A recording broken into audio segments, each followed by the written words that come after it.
final, ça ne vous a pas apporté grand-chose de partir comme de voleurs, sans nous et sans attendre Odin. Le ton de Fen était teinté d'un léger reproche, comme si elle n'avait toujours pas entièrement digéré l'incident. Siegfried changea de position, en essayant de ne pas trop déranger la louve.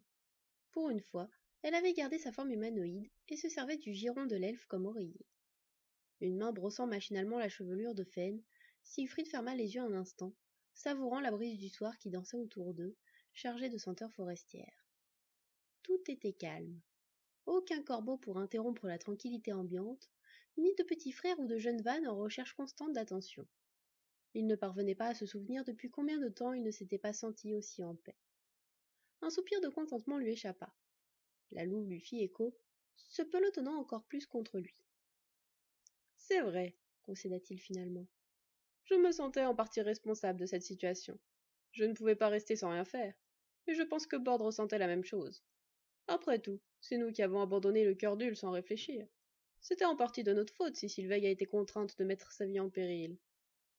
Je pense aussi. Vous deux vous ressemblez beaucoup plus que tu ne veux bien l'admettre. C'est amusant de voir que tu l'appelles par son prénom maintenant. Nous sommes frères, après tout. Dans la voix de l'elfe, il n'y avait plus ce dégoût qui peinait tant Fen auparavant. Cela aussi a changé, commenta la louve. Comment cela se fait-il? Bord et moi avons rencontré un elfe acariâtre. Autre que toi, ironisa Fen taquine. Siegfried lui enfonça un doigt dans les côtes en guise de représailles. Ils n'avaient pas vécu cette ambiance intime et complice ensemble depuis des lustres, leur semblait-il. Je suppose qu'il ne s'est pas montré agréable envers le petit? Poursuivit la louve. C'est le moins que l'on puisse dire, confirma Siegfried. J'ai dû prendre sa défense. Après tout, si je considérais qu'il était digne de confiance, le vieux Frode aurait aussi dû le considérer comme tel. C'est à moi qu'il ne faisait pas confiance, et c'était irrespectueux de sa part. Oui, je vois. Fen savait que l'elfe exagérait un peu, mais elle n'avait pas l'intention de le taquiner outre mesure. Elle se tourna vers lui et se mit à jouer distraitement avec des mèches de la longue chevelure argentée de son compagnon.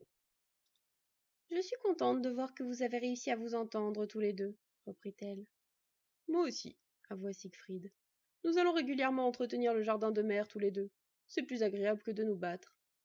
Tu aurais dû m'écouter depuis le début. Je sais. Tu as toujours été la plus sage de nous deux. Mais je suis entêtée.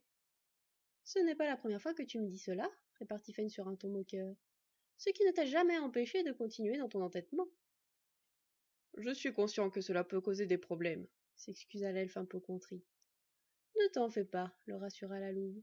Cela ne sert plus à rien de s'inquiéter pour des choses aussi triviales. Bord et toi avez vaincu Hul tout seul, ce qui n'est pas à la portée de n'importe qui. Le soleil se couchait, éclairant tout d'une chaleureuse couleur orangée. La vanne se redressa et s'assit à côté de son compagnon, posant sa tête sur son épaule. Celui-ci posa sa joue sur ses cheveux. Il laissa s'égrener le temps, profitant de la proximité de sa compagne, avant de rompre de nouveau le silence. C'est tout de même de notre faute si Sylveg s'est retrouvé consumé par le cœur d'Hul, ressassa-t-il une fois de plus. J'ai vraiment du mal à me pardonner cela. Peut-être, mais elle s'en est sortie saine et sauve, argumenta Fen. Elle va bien maintenant, et elle est redevenue aussi polissonne qu'auparavant. C'est vrai, acquiesça Siegfried. Et les oreilles et la queue blanche de Sylveg permettent maintenant de la distinguer de Skad.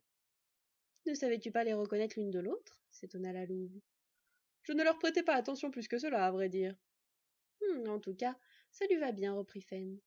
Et j'étais vraiment soulagée qu'elle revienne et qu'elle ne garde que ces morceaux de fourrure blanche comme séquelles. Je crois que Beyla était prête à nous achever lorsqu'elle a vu que nous revenions sans elle, se remémora l'elfe avec un fin sourire. Je crois qu'elle s'inquiétait encore plus que nous. Pas plus que Skad, je pense. Elle n'a pas quitté l'horizon des yeux jusqu'à ce qu'Odin nous ramène sa sœur. La louve sourit. Elle prit la main de l'elfe et reprit. En tout cas, tu peux t'arrêter de t'inquiéter du sort du monde à présent. C'est une sensation étrange. Qu'est-ce qui est une sensation étrange? S'enquit Fen. La sérénité, expliqua Siegfried.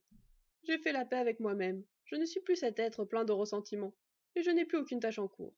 Bord est devenu un forgeron réputé, et il a entamé un périple initiatique avec les renardes. Un périple initiatique? Tu es vraiment pompeux, pouffa la louve. J'espère qu'ils trouveront une solution pour soustraire ce Thrall de l'emprise de Loki. Je ne sais pas s'ils y arriveront. Moi non plus, mais ils ont à présent un argument de poids, précisa Fen. Celui qui dit que Thrall n'est plus obligé de servir Loki puisque sa famille a été décimée par Hul, alors même que le voleur avait promis sa protection? Celui-là même, confirma-t-elle. Ils réussiront sans doute à convaincre le jeune renard avec cela, concéda Siegfried. Mais convaincre Loki sera une autre paire de manches. C'est vrai. Au moins cela les occupe. En plus, comme tu leur as envoyé Svart et Murk, tu peux être sûr que tu seras prévenu s'il leur arrive quoi que ce soit.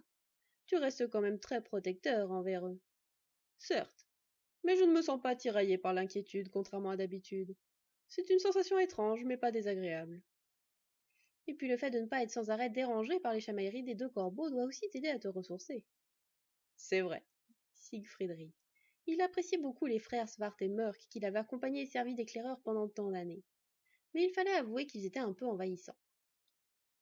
Après un nouveau soupir de bien-être en pensant au fait que sa part d'aventure était finalement terminée et qu'il pouvait vivre une vie tranquille à présent, il demanda. Sais-tu ce qu'Odin a fait du cœur d'Ule? Non, il ne nous l'a pas dit. Il pense que moins il y a personne au courant, moins il y a de risques qu'un incident se produise. Comme on pouvait s'y attendre de la part d'un sage de la dimension d'Odin, Commenta l'elfe. Nous sommes tranquilles jusqu'au jour du Ragnarok, acquiesça Fenn. Oui, puisse-t-il arriver dans le plus longtemps possible. La lune s'était levée à présent, et dispensait une douce lumière argentée sur le paysage. Siegfried et Fenn levèrent la tête vers elle, s'entre-regardèrent en souriant, puis la saluèrent en chantant à la façon des loups, hurlant de tout leur cœur.